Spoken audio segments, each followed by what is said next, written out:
E se ti dicessi che esiste un metodo strafighissimo per misurare quanto è forte il tuo caffè?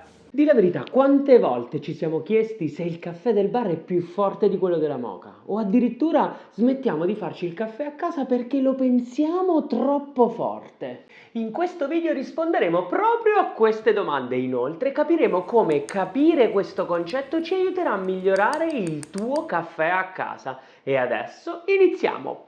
La prima cosa da capire è sicuramente cosa significa forte e qui credo che ci sia un po' di confusione. Ho fatto un piccolo quiz l'altro giorno sui social per capire un po' cosa le persone pensano di questo concetto e il risultato devo dire che è stato abbastanza figo. Una buona parte di noi italiani associa la parola forte all'amaro e ascoltatemi bene, è giusto descrivere un caffè amaro o che sa di cenere o di bruciato quando è veramente amaro, quindi amaro di bassa qualità, ma non possiamo associare la parola forte ad amaro semplicemente perché l'amaro è da associare a tre cause fondamentali. La miscela che si utilizza magari contiene un'altissima percentuale di robusta o ha un'estrazione andata male, quindi qualche errore durante il procedimento, o la terza, che è tra le maggior parti delle cause principali, soprattutto quando parliamo di sensazioni come il bruciato che teniamo nella nostra bocca, è legata a una mancata manutenzione delle nostre attrezzature, che sia la moka o se magari il barista dimentica di fare qualche passaggio fondamentale. E adesso andiamo avanti.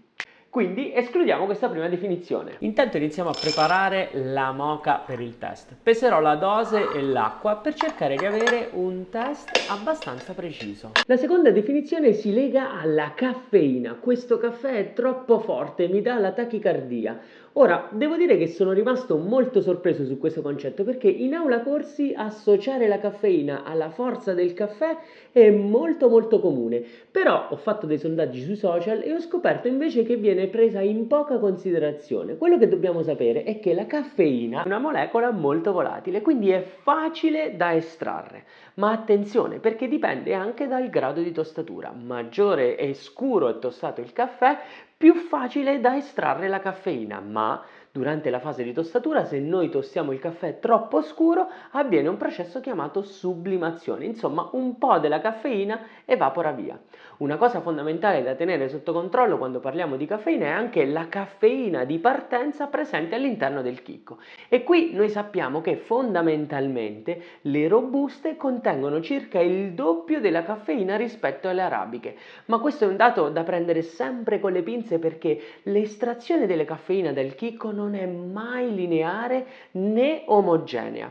Una cosa fondamentale da tenere sotto controllo quando pensiamo alla caffeina però è il tempo di contatto, cioè maggiore è il tempo di contatto tra acqua e caffè, maggiore caffeina noi riusciamo ad estrarre. Questo ce ne accorgiamo ad esempio quando ordiniamo un espresso lungo. L'espresso lungo contiene più caffeina rispetto all'espresso ristretto, quindi a rigor di logica e a parità di miscela teoricamente il caffè fatto con la moka contiene più caffeina rispetto a quello dell'espresso.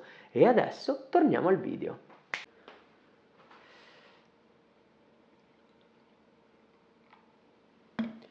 Moka pronta, espresso pronto e adesso? Ma cosa significa realmente forte? Il vero concetto da capire in realtà è quanta acqua c'è qui dentro e quanto è realmente caffè. Perché con la forza indichiamo il totale dei solidi disciolti. Mi spiego meglio con un esempio che magari semplificherà la vita a tutti quanti. E questo esempio l'ho ripreso da un mio caro amico, Fabio Verona, quindi grazie per l'esempio. Immaginiamoci che questa tazza sia una canzone e con la forza indichiamo il volume di questa canzone. Ora, finché noi rimaniamo in determinati range, percepiremo questa canzone con un giusto volume adatto ovviamente al nostro gusto.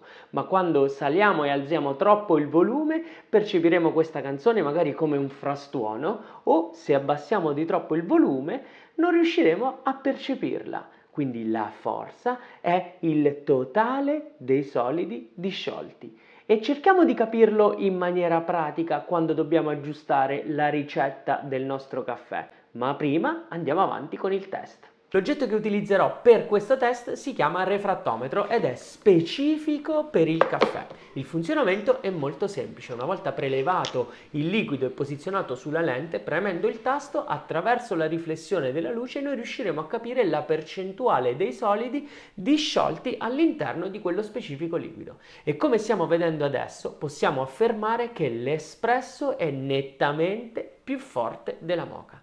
Ma come possiamo riportare tutto questo che abbiamo imparato in maniera pratica per aggiustare la ricetta in base al nostro gusto? Se noi vogliamo un caffè forte, possiamo agire su 3 dati fondamentali: aumentare la dose di caffè che noi utilizziamo per la nostra ricetta, o diminuire il volume d'acqua, o stringere la macinatura. Se noi attuiamo questi 3 passaggi, noi sicuramente riusciremo ad esportare dal chicco di caffè maggiori solidi e quindi avere un caffè più forte. Al contrario invece, se vogliamo un caffè un po' più debole, tenderemo a diminuire la dose di caffè che utilizziamo nella nostra ricetta, o aumentare il volume di acqua, o allargando la macinatura. Grazie mille per aver seguito questo video, spero ti sia stato utile, ci vediamo nel prossimo. Ciao!